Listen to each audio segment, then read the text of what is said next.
It's the end of the summer and you've worked so hard to make such great plants. So how can you take them inside and enjoy them all throughout the winter? Master gardener, the green thumb guru himself, Ed Sourdiffe, is here, and you're going to show us how, and the phrase is topiaries. That's the word, right? Yes, today I'll show you how to make some simple topiaries that are called a standard. Topiaries go back all the way to Roman times, and they went through the Middle Ages, the Renaissance, and everything we have them today. So, forgive my ignorance. Exactly what is a topiary, though? Is it a miniature version of a plant? No, that would be more bonsai. But topiary is where you take a plant, you either train it or you trim it to make kind of like a tree form, like we have here with the gardenia or here with the duranta.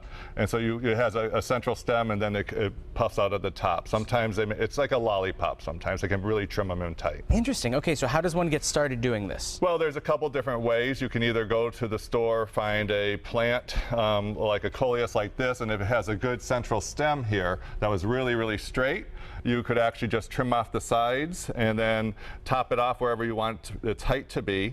And then what you would do is just let it ball out there, but keep pinching it back to have more and more branches. Interesting. So this is a really great way to get personal, and you can kind of sculpt a plant. Yes, you can take your time with it, and it's kind of enjoyable, and you can actually form it. What are some good plants that bode well for making topiaries?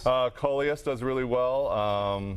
Gardenia, as you can see. Fuchsias are really nice because if you do a fuchsia plant and you make a topiary, then the flowers kind of drape down, which is really a nice looking plant. And there's also ficus and hibiscus. Those both work pretty well, too. Yes, those are excellent too. So do you mind if we try to do it ourselves? No, there was that technique that we talked where you just trim it back, but then another technique is where you would actually go into a plant and take a cutting. So actually that's what I did here. These are actually very thick cuttings that I took, and all I did was place them in sand, and I filled this little basin with water here.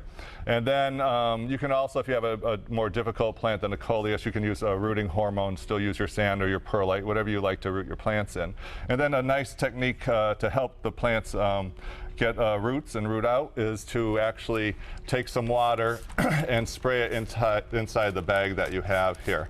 And this will actually increase the humidity. You do this once a day, it helps your cuttings get going. It seems like it's almost a greenhouse effect that it's created. It is, yeah, and the humidity helps the leaves from wilting. So this has been in there for a little while. I've done this a couple weeks ago, and you can actually see the roots are actually coming out. So this would be actually ready to plant.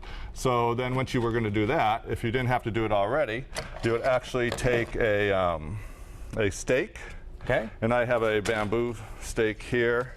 And you get these, they're so inexpensive. Yes. We'll get that one later.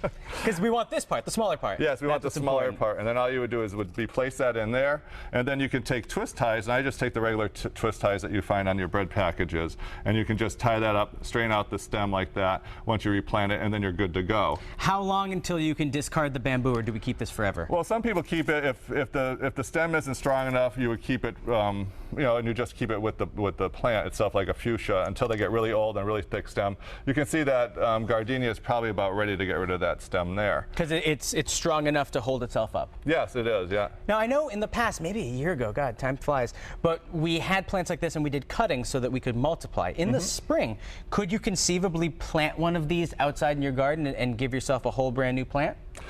You could, but at the end of the year, it's not going to last. This is a plant that you'd have to take in for the summer. I understand. So you're making it for an indoor plant. Yes, yeah. Now, when it comes to trimming, there's an example that you wanted to show us on this plant over here. Yes, this plant is a little sparse, but what I've done here, if you want to look at it, if you can see up close there. Right about here. Yeah, I actually, a few weeks ago, actually cut the branches there, and I cut them way in so it would start branching. When you cut the branches inside of an area like that, you can see there's already 2 branches branching out there, so that'll thicken up, and then I can, when they get a little bit longer, I can pinch them again, and they'll get thicker and thicker. So you can really sculpt the tree. If you want it to be, scrawny here and then very bulbousy right here, you can do that. Yes, you can. Based on how you cut it. Yeah, that's what you would do, and that's why you want to keep anything that will sprout off the bottom. You might get sprouts in the future. You still trim those off to maintain that tree-like form. What an indoor hobby for the wintertime, because it still keeps you active. A lot of people say gardening's so good for you because it keeps your muscles active, it keeps you moving. So this is a way that you can do it all year round. Yeah, and you'll have them for next year, and you'll even make more cuttings for your yard.